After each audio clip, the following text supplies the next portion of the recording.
everybody. Welcome to the Wheel of Shakespeare Challenge for the first week of Saturday. I'm sorry, for the first Saturday of November. We had a great Halloween special last week. If you haven't already seen that, I hope you will go back and take a look. It's been edited down to take out some of the pauses and gets right to the great performances. But for now, we're going to start with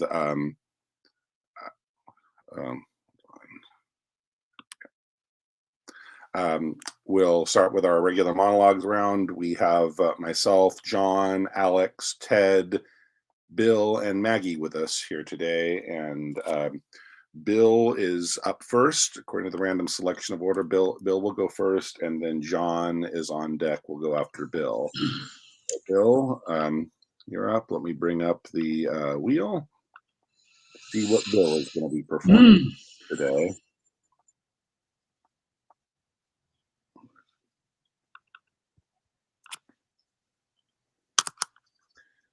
Okay. So Bill is going to be doing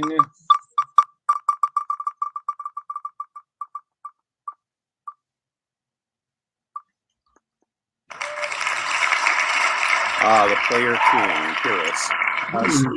Act 2, Scene 2 of Hamlet. It's your choice. You can do what section you like. My preference when we do this is you can just kind of go right through, because remember the Pyrrhus monologue. It actually starts with Hamlet doing it, and then says, "Player king, first player, will you continue this?" And he does, and then he gets interrupted by Hamlet and gets interrupted by Polonius while he's doing it. You can just skip the interruption, so you make it the continuous story of the tale of Pyrrhus as told by Shakespeare. So let me create the banner here.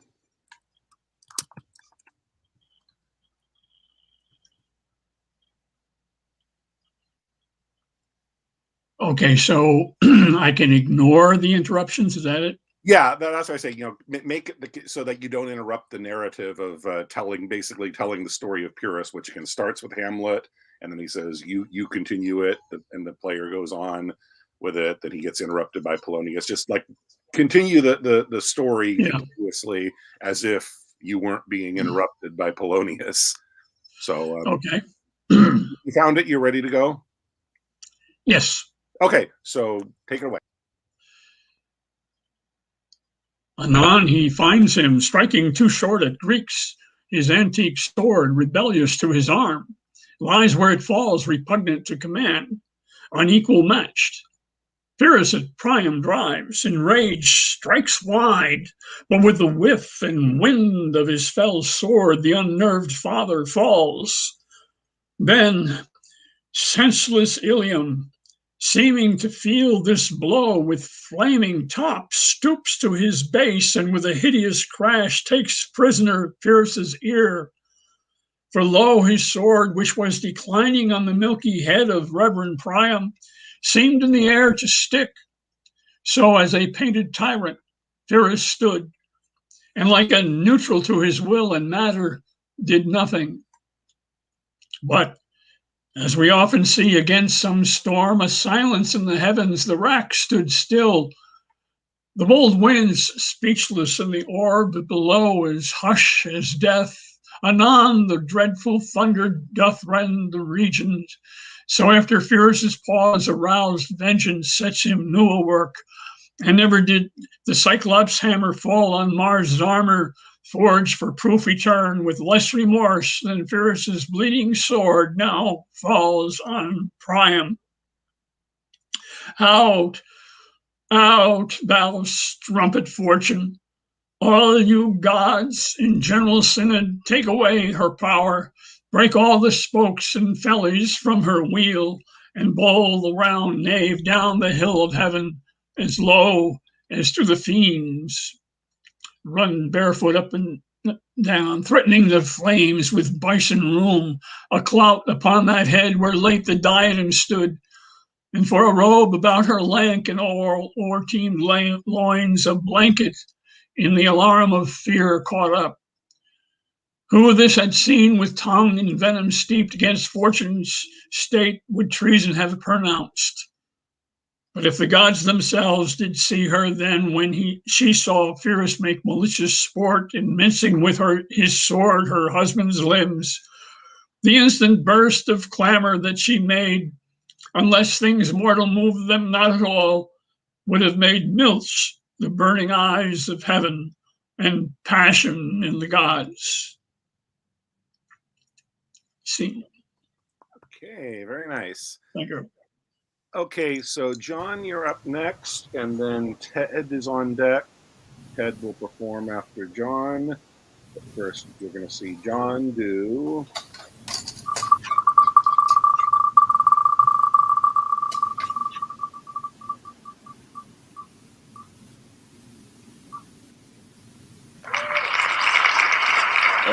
King Henry, uneasy lies the head that wears the crown. So that monologue actually ends with that. Ends with that line. Act 3, Scene 1 of King Henry IV, part. Actually, I put that wrong. It should be King Henry IV, part 2. Okay, Henry IV, part 2. Yeah, it's Act 3, Scene 1.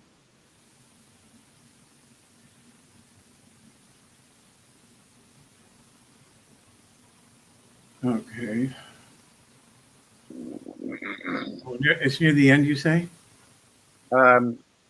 It's Act 3, Scene 1. I'm saying the line, uneasy lies the head that wears the crown, is the last line of the monologue. Ah, I see. Okay. You ready? Yeah. Okay. So go ahead.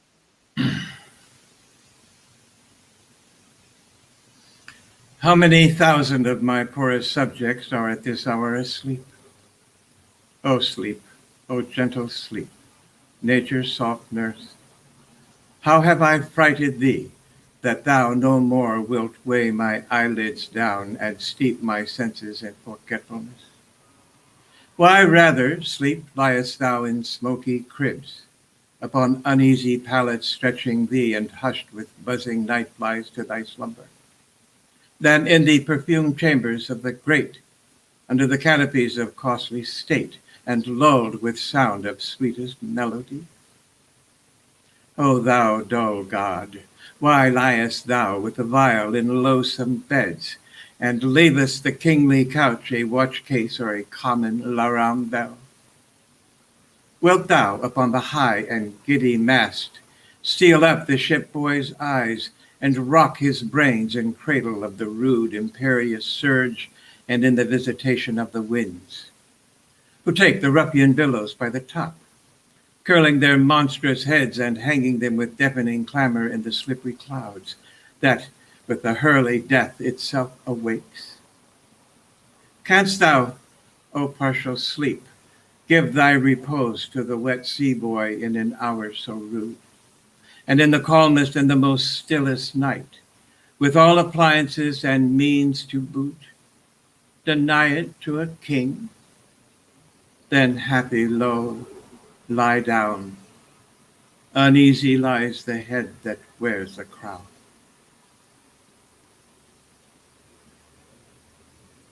Okay, nice. Okay, so Ted is up, and then I am on deck. I'll perform after Ted. First, Ted is going to perform.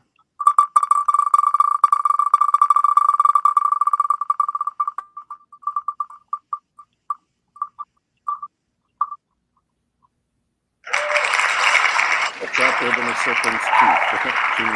And there's another one with a famous, if you're looking for it from this first line, the famous line from the monologue is at the very end. It ends with that. King Lear, Act 1, Scene 4.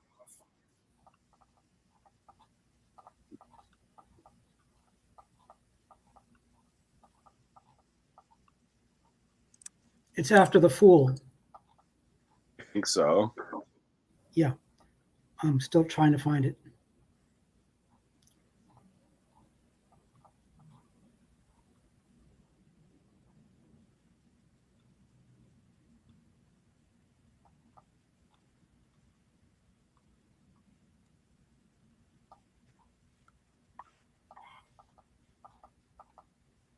Can you tell me the line again? Because I can't find it.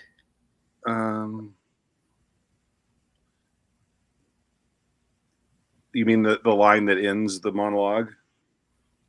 Oh, it's the line that your quote is the line that ends the monologue. Yes. So what is the line that ends the monologue? How sharper than a serpent's tooth it is to have a thankless child.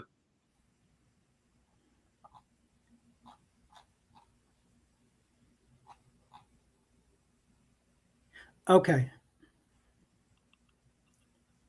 Got it? Yeah. Okay. Go ahead. It may be so, my lord. Here, nature, here. Dear goddess, here. Suspend thy purpose, if thou didst intend to make this creature fruitful. Into her womb convey sterility. Dry up in her the organs of increase, and from her derogate body never spring a babe to honor her. If she must teem, create her child of spleen, that it may live and be a thwartest nature torment to her. Let it stamp wrinkles in her brow of youth, with cadent tears fret channels in her cheeks, turn all her mother's pains and benefits to laughter and contempt, that she may feel how sharper than a serpent's tooth it is to have a thankless child. Away, away. Great. A short one, but great monologue. Okay, so it is my turn now, and then Maggie, you're on deck, and then Alex goes last. Then we go into the scenes. So my monologue is going to be.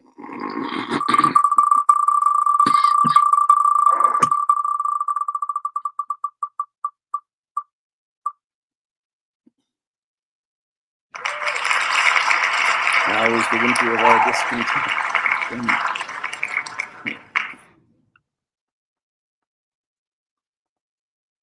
You can do this practically off book, but I'm going to keep it open just in case.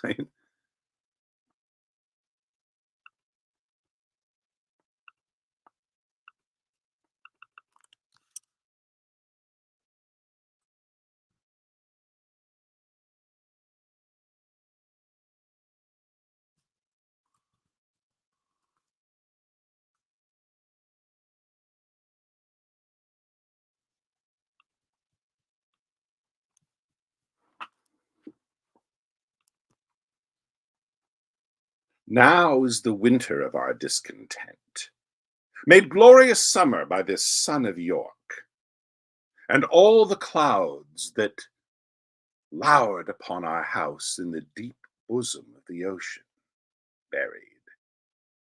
Now are our brows bound with victorious wreaths, our bruised arms hung up for monuments, our stern alarums changed to merry meetings, our dreadful marches to delightful measures. Grim-visaged war hath smoothed his wrinkled front, and now, instead of mounting barbed steeds to fright the souls of fearful adversaries, he capers nimbly in a lady's chamber, to the lascivious pleasing of a lute. But I, that am not shaped for sportive tricks, nor made to court an amorous looking-glass, I that am rudely stamped and wants love's majesty to strut before a wanton ambling nymph, I that am curtailed of this fair proportion, cheated a feature by dissembling nature, deformed, unfinished, sent before my time into this breathing world scarce half made up, and that so lamely and unfashionable that dogs bark at me as I halt by them. Aye, in this weak, piping time of peace, have no delight to pass away the time. Must espy my shadow in the sun, and descant on mine own deformity. And therefore, since I cannot prove a lover to entertain these farewell-spoken days, I am determined to prove a villain, and hate the idle pleasures of these days. Plots have I laid, inductions dangerous, to set my brother Clarence and the king in deadly hate the one against the other.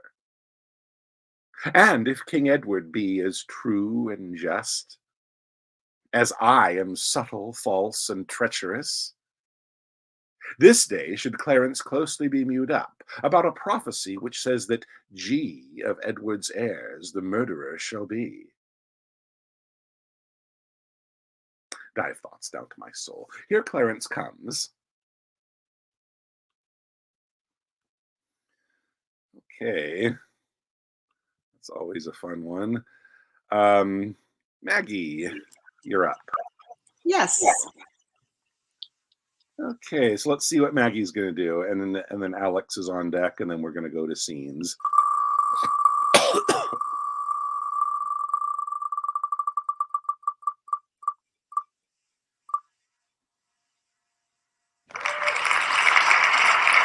Olivia, oh, what a deal of scorn looks beautiful. I think this is when she sees... 12th Night, Act 3, Scene 1. Pretty far in. 12th Night, Act 3, Scene 1.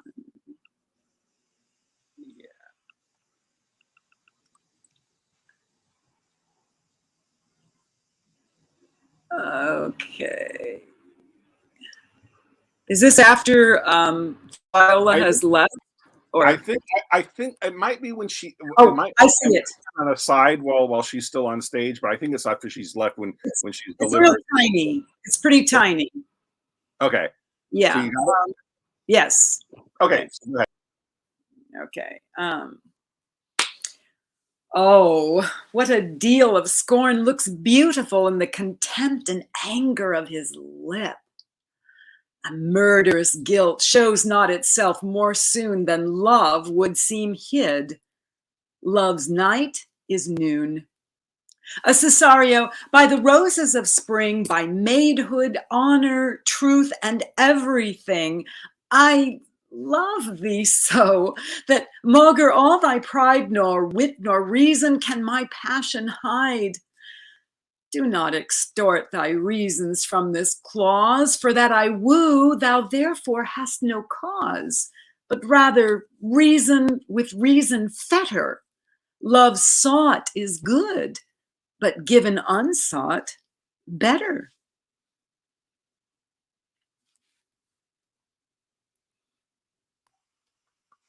Okay, another short but sweet monologue. Yeah, it is sweet. Okay. So Alex will be our final monologue before we move on to 2 3-player scenes. How you doing, Alex? I'm great. What about you? Great. Okay, so you're going to be doing...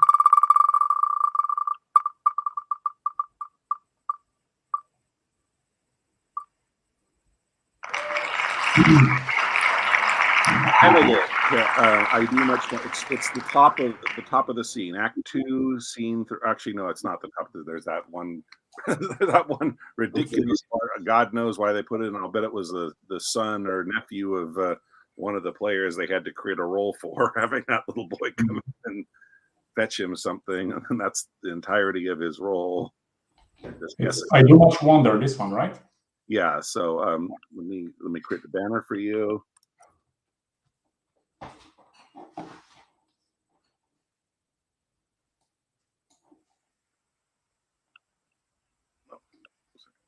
You ready? Yeah. Okay, go ahead. I do much wonder that one man, seeing how much another man is a fool when he dedicates his behaviors to love, will, after he had laughed at such shallow follies in others, become the argument of his own scorn by failing in love. And such a man is Claudio. I have known when there was no music with him but the drum and the fife, and now had he rather hear the tabor and the pipe. I have known when he would have walked 10 miles of foot to see a good armor, and now will he lie the nights awake, carving the fashion of a new doublet. He was wont to speak plain and to the purpose, like an honest man and a soldier, and now is he turned orthography.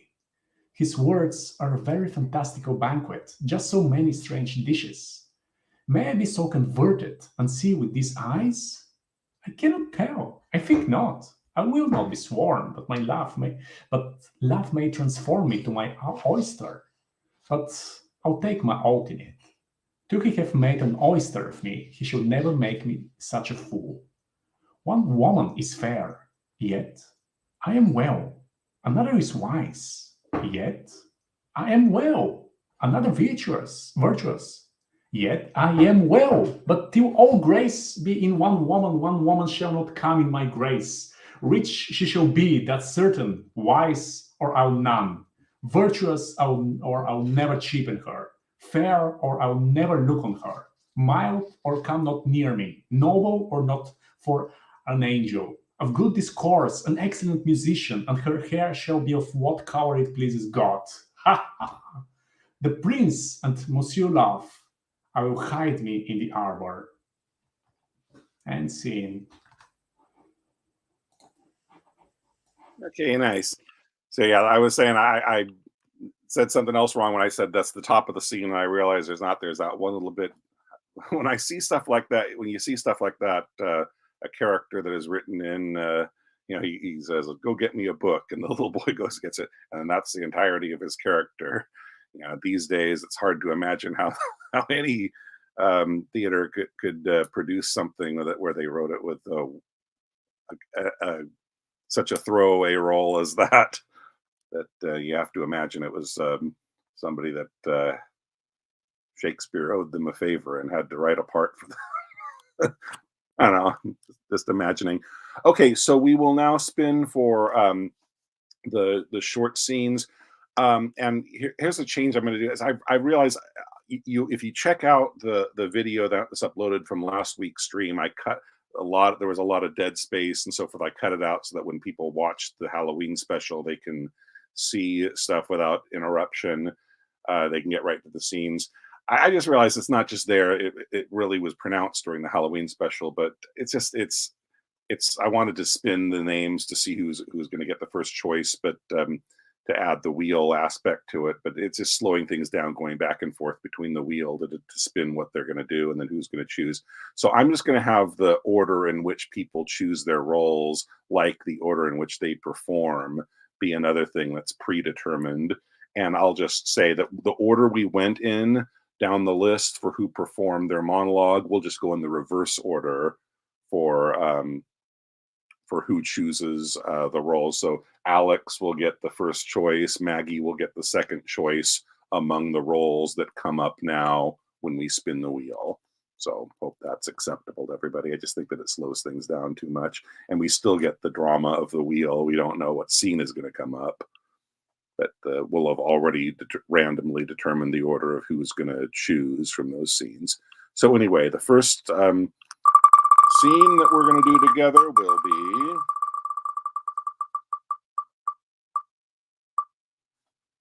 Taming of the Shrew 2.1. That's Petruchio and Katherine.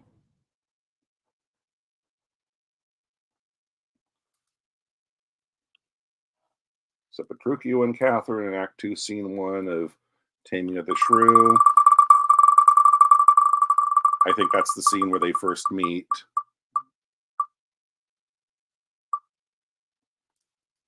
Henry VI, Part 2, Act 3, Scene 2. That's Queen Margaret and the Duke of Suffolk. Her lover. I think that might be Somerset. I mix those characters up. I might need to be reminded of the background of that scene myself. And then lastly,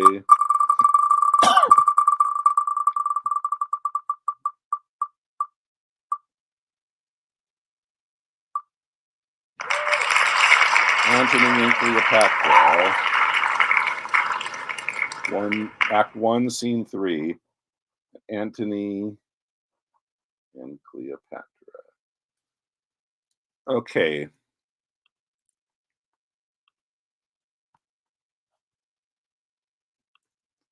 So again, the 6 roles to choose from will be Petruchio and Katherine in Taming of the Shrew, Act 2, Scene 1, Queen Margaret and Duke of Suffolk in Henry VI, Part 2, Act 3, Scene 2, and then Antony and Cleopatra in Act 1, Scene 3 of Antony and Cleopatra.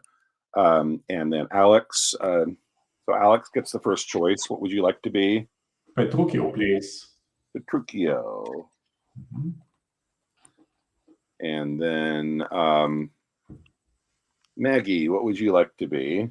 I think I will. I think I will be Antony. Okay.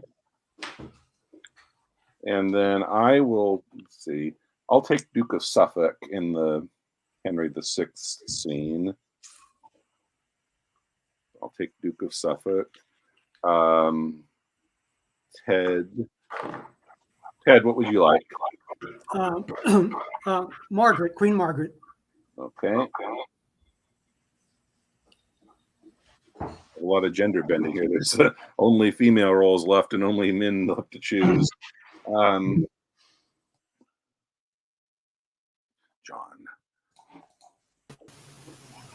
So, John, Catherine or Cleopatra? Cleopatra. Okay. And so that leaves Bill to be Catherine.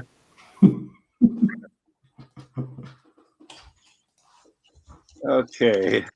Let me create the banner for that while you guys are.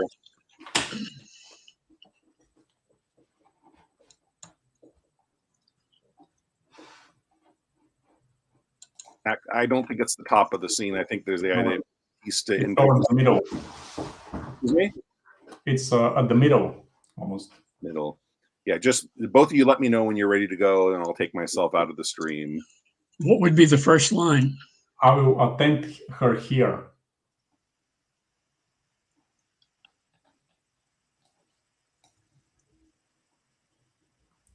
Exeunt all but Petruchio, and I will attend her here. And then Katharina enters.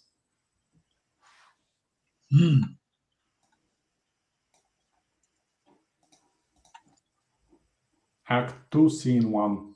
Yeah, I'm still scrolling through it. I don't see those words. Oh, got it. Okay.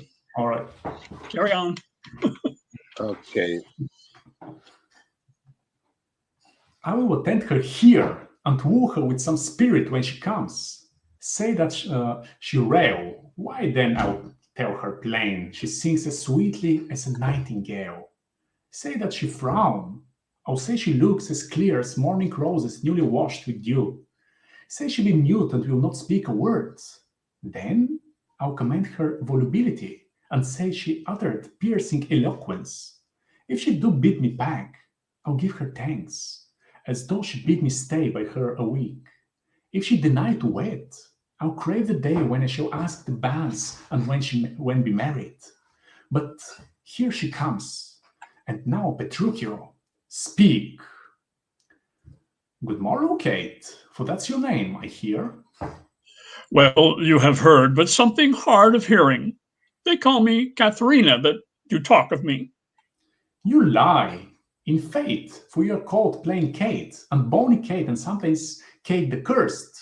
But Kate, the prettiest Kate in Christendom, Kate of Kate Hall, my super dainty Kate, for daintiest are all Kates, and therefore, Kate, take this of me, Kate of my consolation. Hearing thy mildness praised in every town, thy virtues spoke of, and thy beauty sounded, yet not so deeply as to thee belongs. Myself am moved to woo thee for my life, for my wife. Moved? In good time, let him that moved you hither remove you hence. I know you at the first. You were immovable. Why? What's immovable? A joint stool. Thou hast hit it. Come, sit on me. Asses are made to bear, and so are you. Women are made to bear, and so are you. No such jade as you, if me you mean. Alas, good Kate, I will not burden thee, for knowing thee to be but young and light.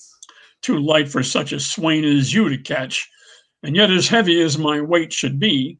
Should be. Should. Bus. Well ta'en, and like a buzzard. Oh, swall-winged turtle, shall a buzzard take thee? Aye, for a turtle, as he takes a buzzard. Come, come, you wasp, in faith, you are too angry. If I be waspish, best beware my sting. My remedy is then to pluck it out. Aye, if the fool could find where it lies. Who knows not where a wasp does wear his sting? In his tail. In his tongue. Whose tongue? Yours. If you talk of tails and so, farewell. What? With my tongue in your tail? Nay, come again, good Kate. I am a gentleman. That I'll try. I swear I'll cuff you if you strike again. So may you lose your arms if you strike me. You are no gentleman, and if no gentleman, why then no arms. A herald, Kate? Oh, put me in thy books. What is thy crest? A coxcomb? A combless cock, so Kate will be my hen. No cock of mine. You crow too like a craven. Nay, come, Kate. Come, you must not look so sour. It is my fashion when I see a crab. Why, there's no crab, and therefore look not sour. There is. Then show it me. Had I a glass, I would. What? You mean my face? Well aimed of such a young one. No, by St. George, I am too young for you. Yet you are withered. 'Tis with cares. I care not. Nay, hear you, Kate. In sooth, you scape not so. I chafe you. If I tarry, let me go. No, not a whit. I find you passing gentle. 'Twas told me you were rough and coy and sullen, and now I find report a very liar. For thou art pleasant, gamesome, passing courteous, but slow in speech, yet sweet as springtime flowers. Thou canst not frown, thou canst not look askance, nor bite the lip as angry wenches will, nor hast thou pleasure to be cross in talk, but thou with mildness entertain thy wooers, with gentle conference, soft and affable. Why does the world report that Kate doth limn? Oh, slanderous world! Kate, the hazel twig, is straight and slender and as brown in hue as hazelnuts and sweeter than the kernels. Oh, let me see thee walk, thou dost not halt. Go, fool, and whom thou keepst command. Did ever Dian so become a groove as Kate this chamber with her princely gait? Oh, be thou Dian and let her be Kate, and then let Kate be chaste and Dian sportful. Where did you study all this goodly speech? It is extempore from my mother wit. Witty mother, witless else her son. Am I not wise? Yes, keep you warm. Marry, so I mean, sweet Katharina, in thy bed. And therefore, setting all this chat aside, thus in plain terms, your father had consented that you shall be my wife, and thou agreed on, and knew you, I will marry you. Now, Kate, I am a husband for your turn, for by this light whereby I see thy beauty that doth make me like thee well, thou must be married to no man but me. For I am born to tame you, Kate, and bring you from a wild Kate to a Kate conformable as other household Kates. Here comes your father. Never make denial. I must and will have Katharina to my wife. And scene.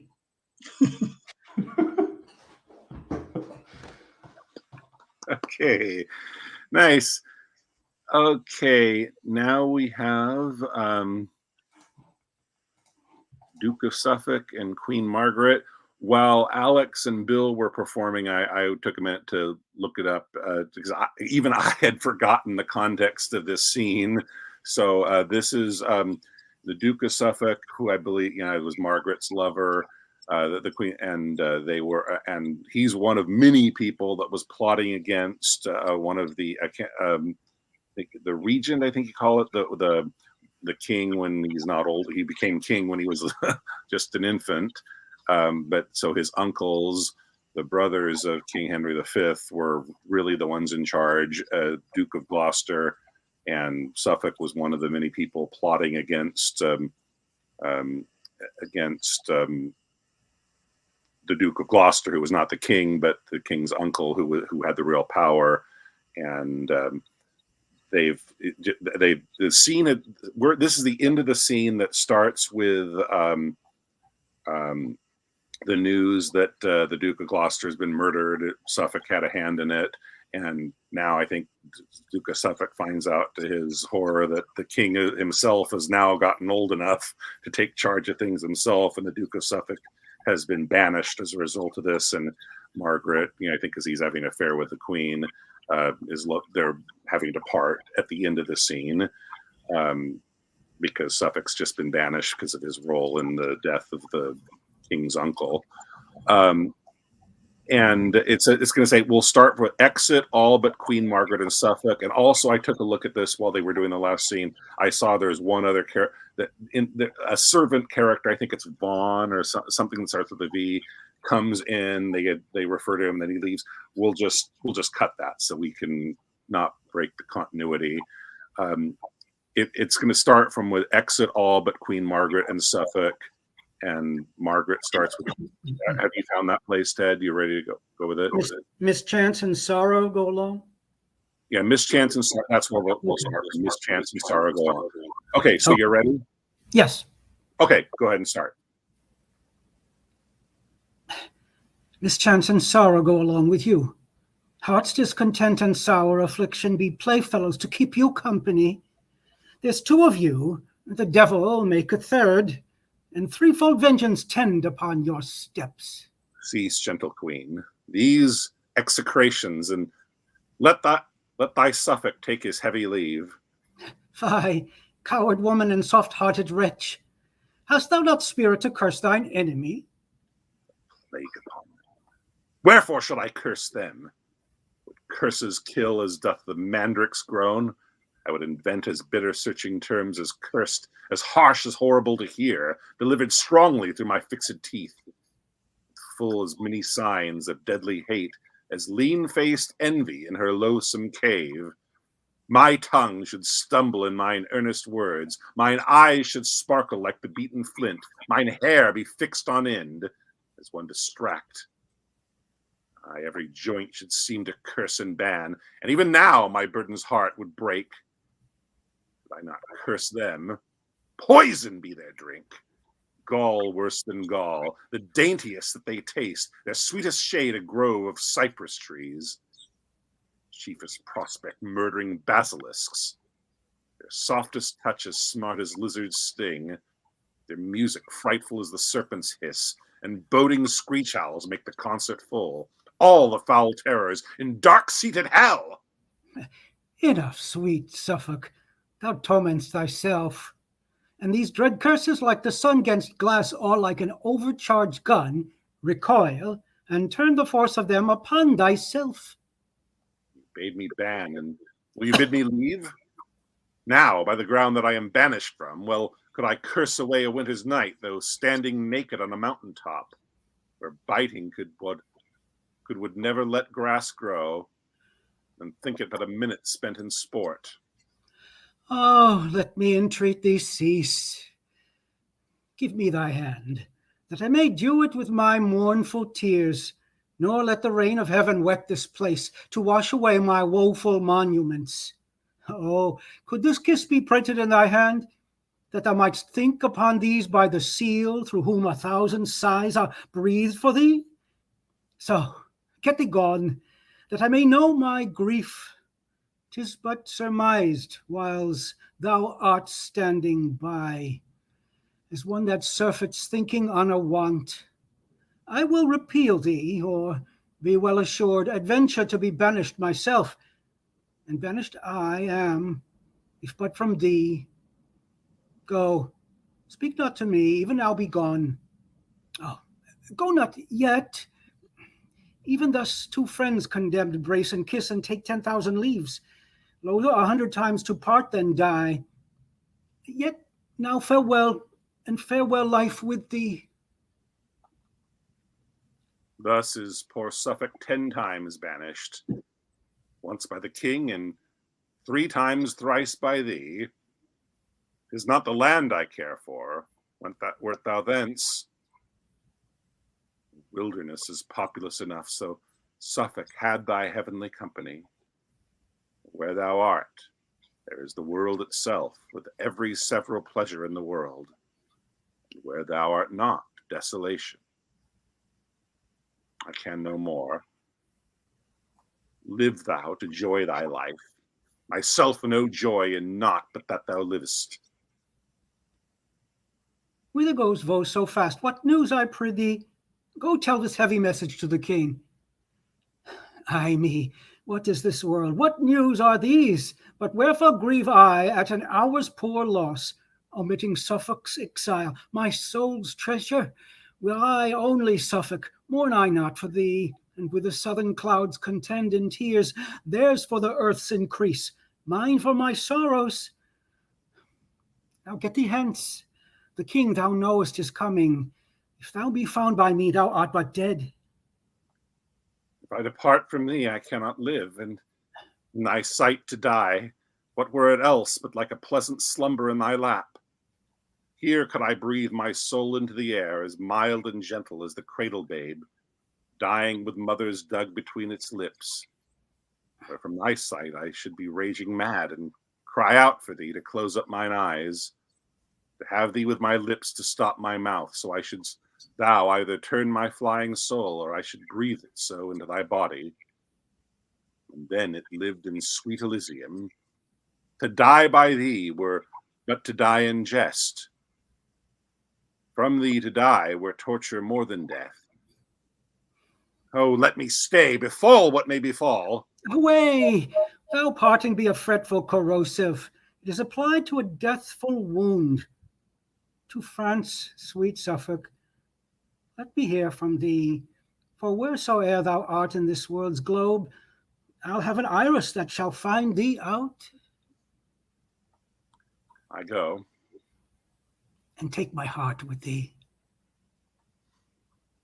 A jewel, locked into the woefulest cask that ever did contain a thing of worth. Even as a splittered bark, so sunder we, the way I fall I to death. This way for me.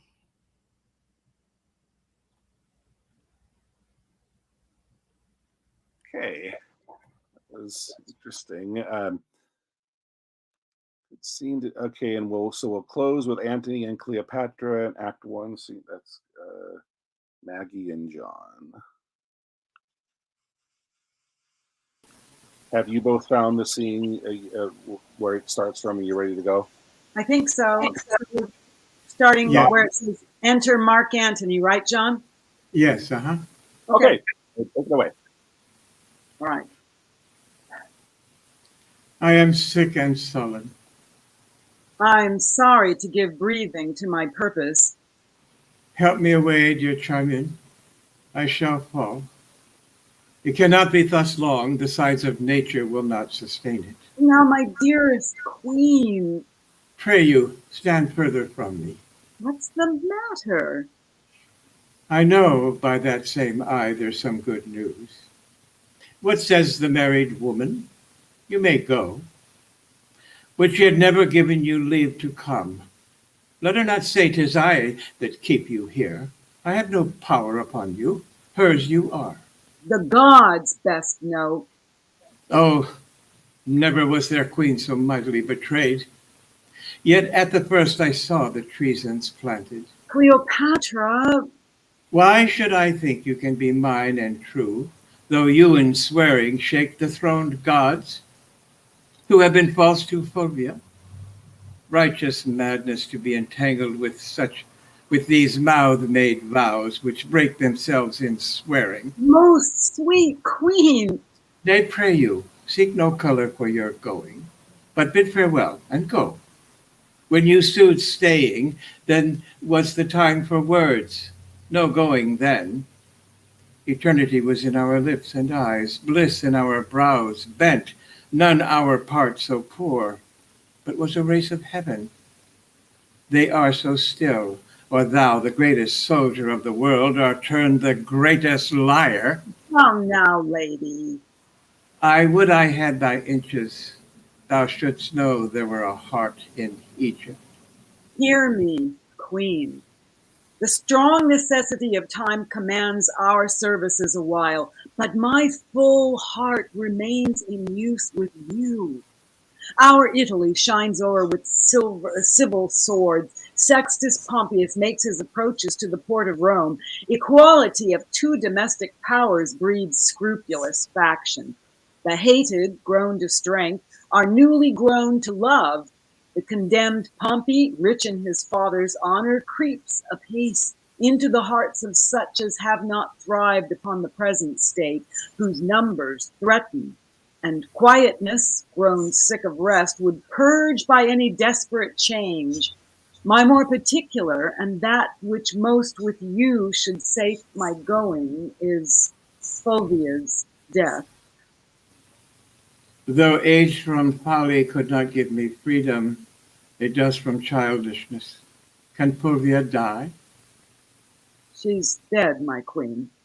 Look here, and at thy sovereign leisure, read the garboils she awaked. At the last, best, see when and where she died. O most false love, where be the sacred vials thou shouldst fill with sorrowful water? Now I see, in Fulvia's death, how mine received shall be. Quarrel no more, but be prepared to know the purposes I bear, which are or cease as you shall give advice. By the fire that quickens Nilus' slime, I go from hence thy soldier, servant, making peace or war as thou affects. Cut my lace, Charmian, come. But let it be. I am quickly ill and well, so Antony loves. My precious queen, forbear, and give true evidence to his love, which stands an honorable trial. So Fulvia told me. I pray thee turn aside and weep for her, then bid adieu to me, and say the tears belong to Egypt. Good now, play one scene of excellent dissembling, and let it look like life perfect honor. You'll heap my blood, no more. You can do better yet, but this is meetly. Now by my sword. And target, still he mends. But this is not the best. Look, pray thee, Charmian, how this Herculean Roman does become the carriage of his chafe. I'll leave you, lady. Courteous lord, one word. Sir, you and I must part, but that's not it. Sir, you and I have loved, but there's not it. That you know well. Something it is I would. Oh, my oblivion is very Antony, and I am all forgotten. But that your royalty holds idleness your subject, I should take you for idleness itself. 'Tis sweating labor to bear such idleness so near the heart as Cleopatra this. But, sir, forgive me, since my becomings kill me. When they do not eye well to you, your honor calls you hence. Therefore be death to my unpitied folly. And all the gods go with you. Upon your swords sit laurel victory, and smooth success be strewed before your feet. Let us go. Come. Our separation so abides and flies that thou, residing here, goest yet with me, and I, hence fleeting, here remain with thee. Away!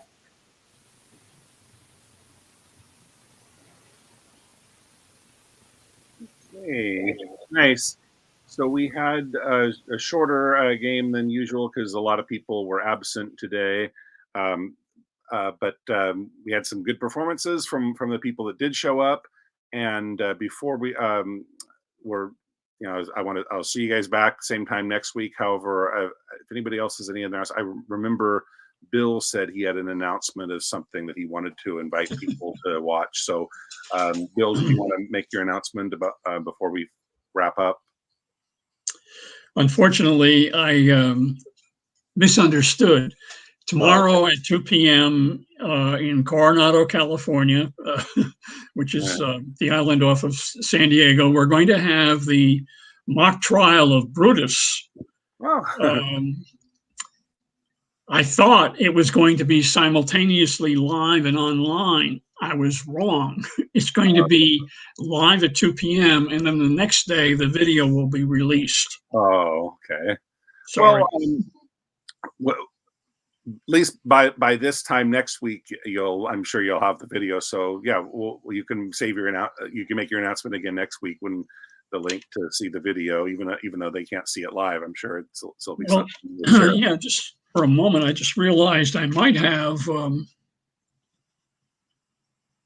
No, I don't. I thought I had the link to the to the live show. I should have had that ready. I'm sorry. Okay. Well, and if you feel like once this posts as a video, you can always add that link to the comments, so anybody else, not just the people playing, but the people watching, can find that link then. So. How about I can add no, that won't be any good. I was going to say, if I add the link to the live show, that wouldn't be any good because it's time sensitive. Okay. It wouldn't make any sense after the show. But I will put up the link for the video when that's released. All right. Sounds good. Did anybody? I'll check the private chat to see if anybody else had any other announcements they'd like to make. I don't see anything. So that said, thank you everybody for your good performances. The people that showed up today, thank you for the people that watched. Tune in same time, same channel next week for the Wheel of Shakespeare. See you guys next week. Bye now.